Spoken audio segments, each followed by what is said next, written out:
तो चलिए बातचीत का सिलसिला थोड़ा और आगे बढ़ाते हैं। सिडनी ऑस्ट्रेलिया में नटकॉन जारी है और हमारी बातचीत भी जारी है और अब हमारे साथ हैं क्रेडाई के प्रेसिडेंट इलेक्ट शेखर भाई।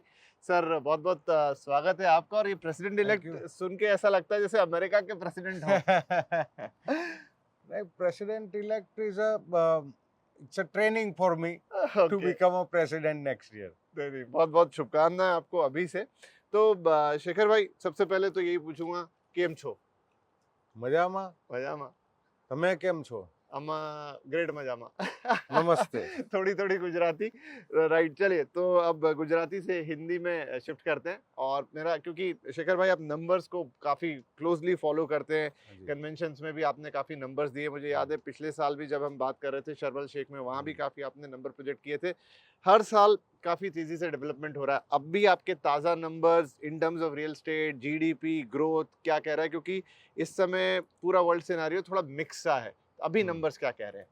नहीं, अभी भी नंबर्स तो क्या है, आप लास्ट 10 ईयर्स देख लो। हाँ। तो लास्ट 10 ईयर्स में 16% का ग्रोथ रियल एस्टेट का हुआ है, 16% CAGR। तो और इंडिया का ग्रोथ ही समवेयर अराउंड 7% GDP में।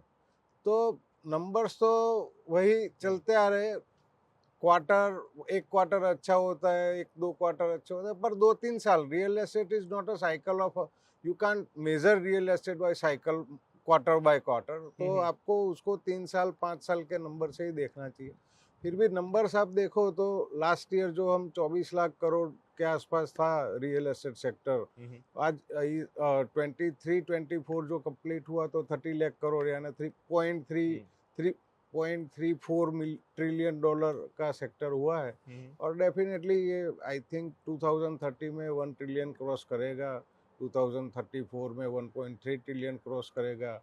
एंड जो डेवलप इकोनॉमी की हम बात कर रहे हैं तो रियल एस्टेट सेक्टर मेरे हिसाब से $5 ट्रिलियन इटसेल्फ 2047 में होगा। राइट, तो जब हम अपनी इकोनॉमी के लिए 3.5 पे आज हैं, $5 ट्रिलियन की इकोनॉमी बात करते हैं, लेकिन आप कह रहे हो कि रियल स्टेट अकेला उतना रोल प्ले कर देगा 2047। हाँ ठीक है, जब हम विकसित भारत क्या लक्ष्य जो लेकर हाँ, चल रहे हैं हाँ उसके जी, लिहाज हाँ से। जी। शेखर भाई अभी देखिए रियल स्टेट में हम काफ़ी सारी बात करते हैं, मैं थोड़ा सा आपसे फ्यूचर समझना चाहता हूँ।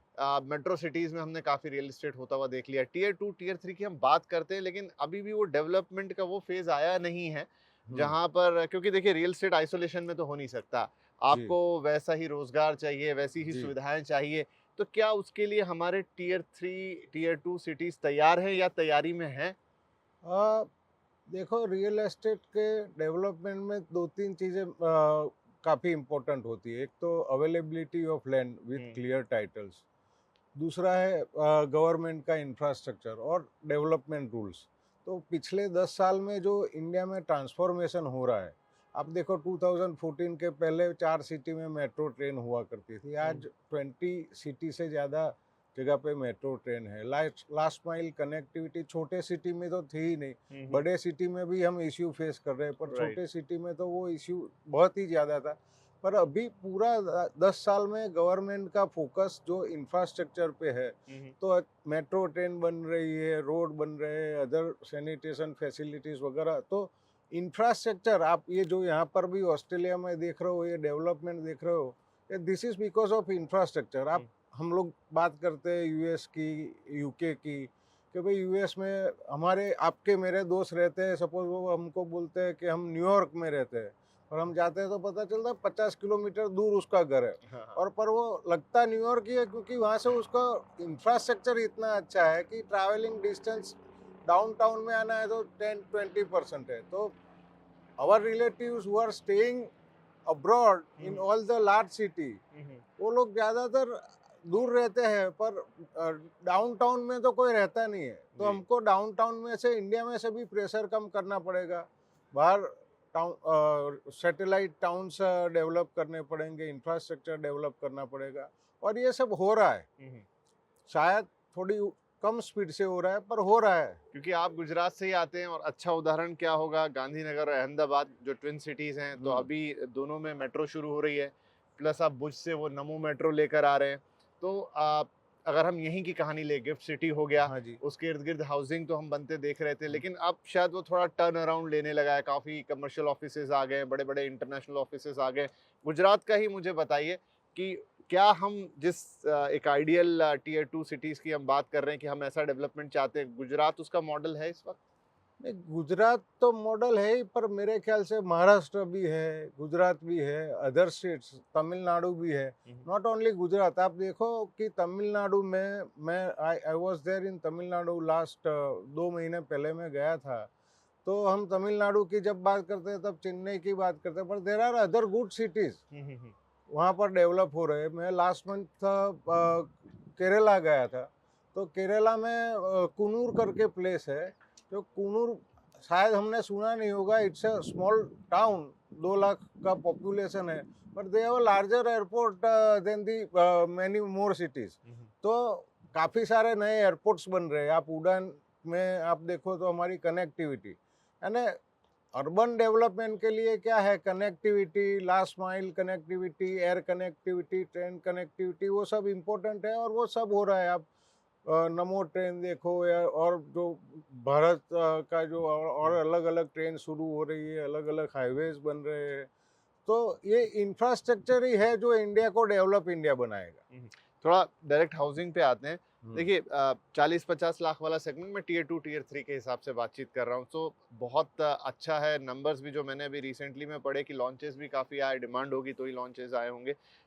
ये कहानी थोड़ी पीछे चली गई थी, लेकिन अभी PMAY 2.0 आ गई है, उसमें काफ़ी सारे नए प्रावधान आ गए। उसमें इनफैक्ट जो रेंटल हाउसिंग है उसका भी काफ़ी जिक्र है। तो क्या गवर्नमेंट का सहयोग प्लस प्राइवेट डेवलपर दोनों मिला के जितनी हमारी हाउसिंग रिक्वायरमेंट है on the right price point, जहां आदमी को खरीदने में कंफर्टेबल हो, हम उसकी तरफ जा रहे हैं या कैसे अचीव करेंगे उसको? नहीं, वो राइट प्राइस पॉइंट क्या है, मैं वही आपसे बात, पहले जो इंफ्रास्ट्रक्चर का मेरा पॉइंट था वही था कि आज आप सिटी में अगर FSI बढ़ा देते हो तो लैंड प्राइस बढ़ जाती है, तो लैंड प्राइस बढ़ जाती है तो यूनिट प्राइस भी बढ़ जाती है। पर आप अवेलेबिलिटी ऑफ लैंड ज़्यादा कर दो, इंफ्रास्ट्रक्चर आगे तक ले जाओ और सब जगह FSI दे दो, तो सप्लाई ज़्यादा आ जाएगा तो प्राइस ऑटोमेटिक कंट्रोल हो जाएगी। आज USA के अंदर हमने पहले जो डिस्कस किया कि हमारे दोस्त रहते 1 एकड़ के विला में रहते हैं, बोलते मेरा 1 एकड़ का विला है, पर 1 एकड़ का विला उसको $5 मिलियन के आसपास या $2 मिलियन के आसपास मिलता है, जो हमारे वहाँ अभी इश्यू है, पर वो हो रहा है सॉर्ट आउट। तो जो अफोर्डेबल हाउसिंग की बात कर रहे हो, अगर हमने अच्छा इंफ्रास्ट्रक्चर कर लिया, सिटी को एक्सटेंड कर लिया, सैटेलाइट टाउन्स बना दिए, वहाँ पर लोकल इंफ्रास्ट्रक्चर जो एंटरटेनमेंट के लिए, तो सैटेलाइट टाउन्स में एक अच्छे प्राइस से, अच्छा लिवेबल कंडीशन में, गुड प्राइस से घर मिलेगा ही, और वो उस दिशा में हम आगे बढ़ रहे हैं। ठीक है, आपका अपना बिजनेस कैसा चल रहा है? Overall post Covid everyone is doing good. All the cities in India, सब सिटी में रियल एस्टेट अच्छा कर रहा है, और आई थिंक अगले 10 साल इंडिया के हैं, तो अगले 10 साल में इंडिया काफ़ी प्रगति करने वाला है। यहाँ जो हम एक इन्फ्लक्स पॉइंट पे खड़े हैं, हमारा Indian economy is touching around $4 trillion this year, will cross $5 trillion next year. तो ये जो ओवरऑल GDP की हम बात करते हैं, तो उसके साथ में एक जुड़ा हुआ होता है पर कैपिटा इनकम जी। तो पर कैपिटा इनकम हमने $2500 के आसपास लास्ट ईयर क्रॉस कर लिया। तो जैसे पर कैपिटा इनकम बढ़ता है, परचेस पावर बढ़ता है। तो सपोज आज परफ्यूम कंजम्पशन में हमारा इंडिया का कंजम्पशन 2% लोग परफ्यूम कंजम्पशन करते हैं, तो काफ़ी सारी चीज़ें हैं जो हम कंज्यूम नहीं कर रहे हैं because of per capita income कम है। तो अपना पर कैपिटा इनकम, सपोज हमारा इकोनॉमी, इंडियन इकोनॉमी 2013 में 8 ट्रिलियन 9 ट्रिलियन क्रॉस करता है, तो at that time we will crossing 5-6,000 per capita income. So that's वहाँ से बहुत बड़ा टर्न अराउंड होगा, और वो टर्न अराउंड में I think overall development for India, for विकसित भारत, वो अपना टेक ऑफ पॉइंट। ठीक है, तो घर खरीदारों के लिए क्या कहेंगे?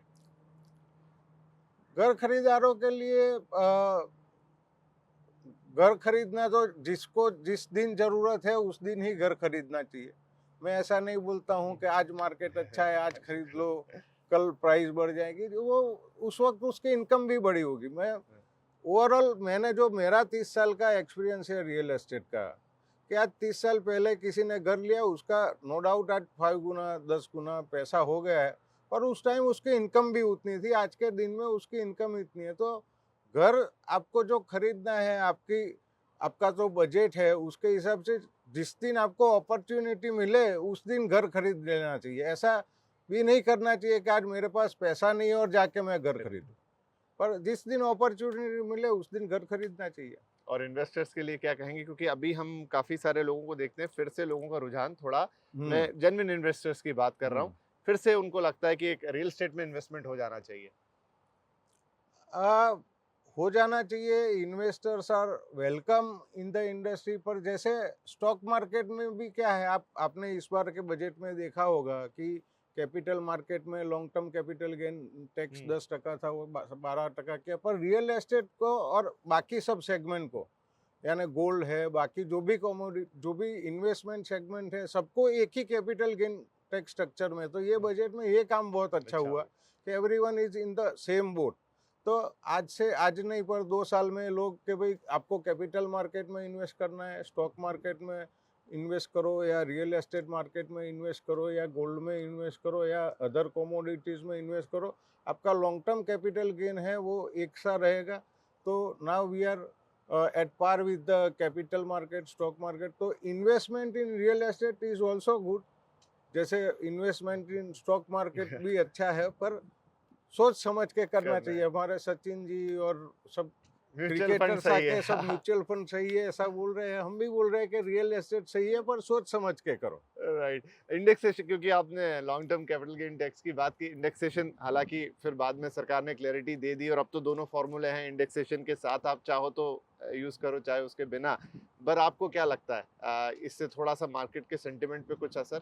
I don't think so. उसको गलत तरीके से लिया गया इंडेक्सेशन को, क्योंकि ज्यादातर आप देखो कि हाउस इंडिविजुअल जो हाउस बायर है, सपोज आप है, आपने 2005 में घर बाय किया है, आपका 5 टाइम्स हो गया, 10 टाइम्स हो गया, आज आप बेच रहे हो। पहला बेनिफिट तो आप सेक्शन 54 में जो लोगे कि भाई घर के सामने घर खरीदोगे तो आपको कोई टैक्स ही नहीं लगता है, कैपिटल गेन टैक्स। तो वहाँ इंडेक्सेशन देखने की जरूरत ही नहीं है जी। तो ये तो लोगों ने हल्ला मचा दिया इंडेक्सेशन का। बाकी मेरे हिसाब से फॉर अ इंडिविजुअल इंडेक्सेशन का इतना मतलब नहीं था। हाँ, थोड़े बहुत जो है, जो 5 घर लेके बैठे हैं या इन्वेस्टर है, उनको देखना था कि भाई हमारा इंडेक्सेशन में बेटर पड़ रहा है, पर ये बेटर पड़ रहा है। पर जब से गवर्नमेंट ने ऐसा डिसाइड किया कि भाई टैक्सेशन को हमको रेशनलाइज करना है, तो कुछ मिलेगा तो कुछ तो खोना पड़ेगा ना।